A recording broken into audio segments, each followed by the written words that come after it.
Hi guys, week 3, all done. This week I felt pretty decent. I had some pains that came about this week. Week 2, well, you didn't see an update video, did you? Because my mouth hurt to talk. I got off chemo on Saturday. I don't even know when that was. Oh, it had to have been last weekend. Anyway, and the very next day I woke up with like blisters all over my lips, my whole inside of my mouth, like, I mean, up to my gums, like to my teeth. Just everything in my mouth hurt so bad. I had massive migraine. Trying to think, I mean, there were a lot of things. My fingertips were cracked to where they were almost bleeding.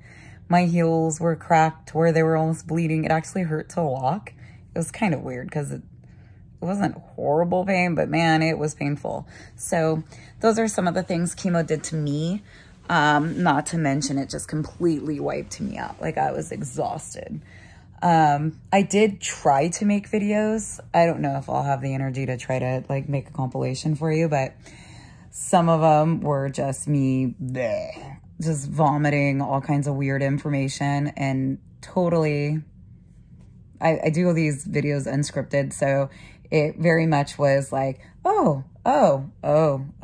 So it was not worth posting. It would have made you guys dizzy. It's making me dizzy just thinking about it. But anyway, so yeah, those are some of the things I had happen with chemo. Good news this week, I got my chemo set back a week. So they were going to set it up for week 4, but instead, my chemo, like the oncology team called me this week and said, we're going to set it for week 5, which from what I've been reading and understanding from other groups of anal cancer patients, that's normal to do week 5. So week 4 was like, why the rush? I did find out this week that my white blood cells are super low. I'm not like in the immunosuppressant, what is it called? Anyway, my immune system isn't completely suppressed, but, or compromised, but it's really close to it. So I'm trying to keep my distance from people in big crowds. Last week I didn't feel like talking much. That was something that it just was painful.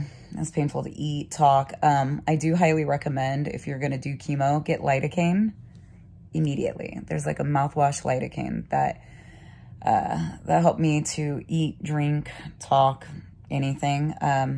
It doesn't last very long, so you're going to want to keep that stuff on you 24/7 and just swish as often as you need. I use peroxide in my water pick just to kind of clean my teeth, but I would highly recommend like mouthwashing with peroxide as well, just to keep the bacteria down in your mouth. There's Peroxol mouthwash, which I also used like if I got up in the middle of the night to go to the restroom, I would mouthwash. I mean, I mouthwashed as often as possible because that's how sore your mouth gets, or mine did. Not everybody gets it, but so week 2 was horrible. Week 3, I started coming back to life midweek. I'm still extremely tired. I come home after radiation and I take at least an hour nap, or I just lay down for an hour. Baths are still huge to me. I no longer have the pressure in my bottom or in my privates, but that did get replaced with, now it's not pressure. Now it's like I have torn parts and burned parts. So that's extremely painful because there's really no fixing it. Your body from chemo does not reproduce healthy cells. The chemo is supposed to keep your body from reproducing cells. That's how it keeps the cancer from growing, and it kind of kills it off. So it kills some good cells, it kills bad cells. It doesn't know how to differentiate. So with that being said, I'm going to have a monkey's butt, like the red monkey butt you see on some of those funny looking monkeys. I have that butt. So that's part of the process. I am hearing that crying is going to be part of the way I'm going to have to deal with that. So That's horrible. I do have some silver, I don't know what it's called. Let me see if I can find it. Silver sulfatazine cream. Anyway, I got some of that to help with the burns. And then the torn parts, I'm using a mix of like Aquaphor. Sorry. Aquaphor and I've been using like a hydrocortisone, kind of like an itch relief cream. I mix those two together and use that because it does itch. It itches like I can't even explain to you. It itches and burns and hurts like 24/7. So I use that. I did finally take my doctor up on pain pills because I don't want to be a little stoner person all day, which I'm not smoking weed or anything, but like I am using THC and CBD to help relieve pain and the insomnia and help me eat because I've lost a lot of weight. But I just now reached out for pain pills because this shit is real painful. Like I am all for pain. I have a very high pain tolerance. This is next level bull. So I highly recommend pain pills if your doctor offers them. Just fill it. You never know when you're going to need it. Because to tell you what, the other night I was crying right outside of In-N-Out because I had to go to the bathroom.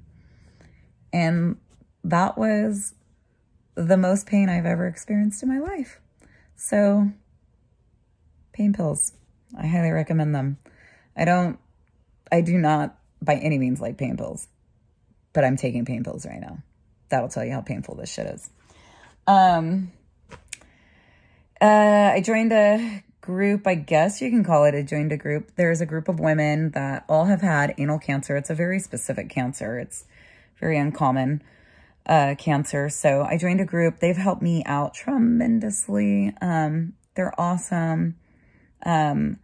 Also, they're part of an Hpv Alliance. That is something that I haven't really discussed.